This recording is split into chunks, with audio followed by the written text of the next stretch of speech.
This is all a scam. I mean, we got people that's getting ready to retire that's going to try to live off $2,000 to $3,000. Impossible. It's impossible. Because what happens, it comes up here, we spend it. We're $35 trillion in debt. We don't have union money.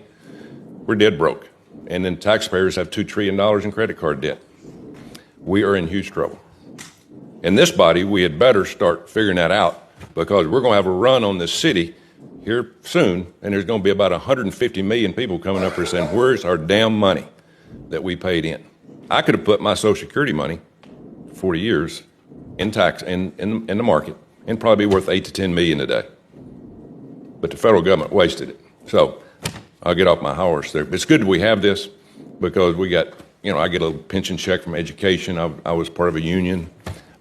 It's not going to help people. People are going to have to continue to work longer and longer. Am I right, Ms. Gender? Can you say something about Social Security and it being taxed for some reason? We're taxing people for the second time on Social Security that they put into an account. Yeah, and I'd like to point out when Social Security was first founded, those who established it was started out as a 2% tax, and they said this will never take more than 6% of your income. Today it takes 12.4%, and depending on whether you go with CBO or Social Security trustees, it needs to take between 15.8 and 17.5%. So we're talking about thousands of dollars more per year. It also was actually only originally recommended that the tax be up to $66,000, equivalent in today's dollars of earnings. But over time, it has expanded massively, and the money has been spent every year. So whereas everybody thinks this money's been set aside for me, no, for the past 13 years, every dollar that has gone out of workers' paychecks has gone immediately to pay promised benefits. And that's what happens when you have a system that enables those in charge of it to spend the money in the immediate term and leave the buck to the next generation that's coming along. And because Social Security has grown so much, it's actually to the detriment of lower income workers in particular, who have to pay such a large share of their paycheck to Social Security. They have little left to save for retirement.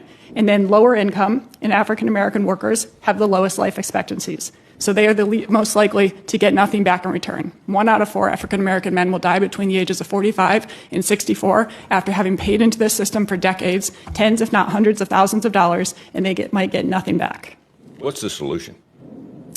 I think we ultimately have to shift towards a universal benefit system. That's what true social insurance is. It does not make sense that we are paying the biggest benefits to the highest income earners. So gradually over time, I think we need to bend down the benefits for the middle and upper income earners, actually increase them for the lower income earners. Look at things like indexing retirement age to life expectancy, more accurate inflation index. And I think that workers need an option to have their money in something that actually earns a positive rate of return and that can't just immediately be spent by Congress. I have a 28 and 29-year-old, 2 boys, got a job, working hard, paying Social Security. They ask me all the time, Dad, will I ever see any of that money? Will they see it?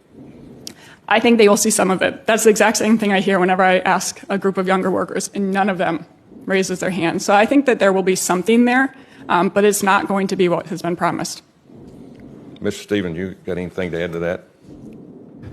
Thank you, Senator. What I would add is, when we talk about Social Security or we talk about pensions, the two things that they both have in common is that guaranteed income. You know what you're going to get, generally speaking, at the end of it.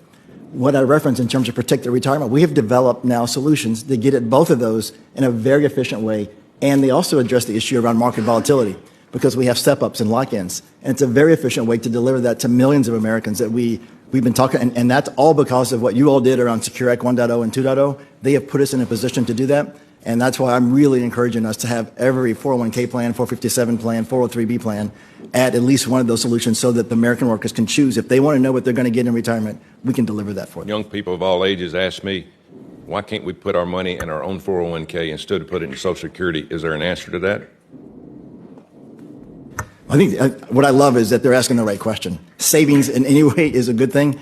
And I think there's a place for Social Security, there's a place for pensions, and there's certainly a place for what we're doing in 401k plans. Thank you. Senator Hassan. Thank you.